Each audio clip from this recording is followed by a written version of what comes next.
చాలా మంది అనుకుంటారు అన్ని స్టేట్స్ తో పోలిస్తే యూపీ క్రైమ్ రేట్ లో టాప్ లో ఉంటుంది అనుకుంటారు, కానీ ఇది నిజం కాదు. 2023 యూపీలో 3.64 lakh ఐపీసీ కేసెస్ రికార్డ్ అయ్యాయి. అంటే అన్ని స్టేట్స్ తో పోలిస్తే యూపీలో క్రైమ్ కేసెస్ ఎక్కువగానే ఉన్నాయి. బట్ క్రైమ్ రేట్ లో మాత్రం కేరళ టాప్ లో ఉంది. ఇక క్రైమ్ రేట్ అంటే 1,00,000 మందిలో ఎన్ని క్రైమ్స్ జరిగాయో చూస్తారు. ఇలా చూస్తే కేరళలో 1,00,000 మందిలో 1000కి పైన కేసెస్ నమోదవుతున్నాయి. అండ్ ఇక్కడ యూపీలో క్రైమ్స్ ఎక్కువ జరిగినా కూడా యూపీ యొక్క జనాభా చాలా ఎక్కువ.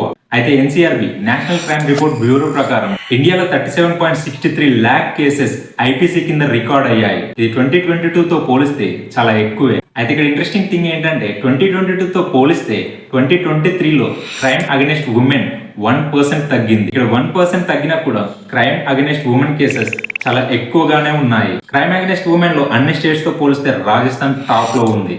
అండ్ యూనియన్ టెరిటరీస్ తీసుకుంటే ఢిల్లీ టాప్ లో ఉంది. అండ్ ఇక్కడ మీరు తెలుసుకోవాల్సిన విషయం ఏంటంటే క్రైమ్ రేట్ ఎక్కువ స్టేట్స్ ఉండడానికి డేంజర్ అని కాదు.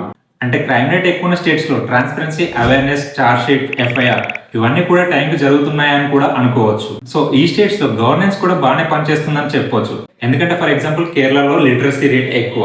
సో ఏం జరిగినా కూడా ప్రజలు కోర్ట్ ఆర్ పోలీస్ స్టేషన్ వెళ్ళి కంప్లైంట్ చేసే ఛాన్స్ ఉంటుంది.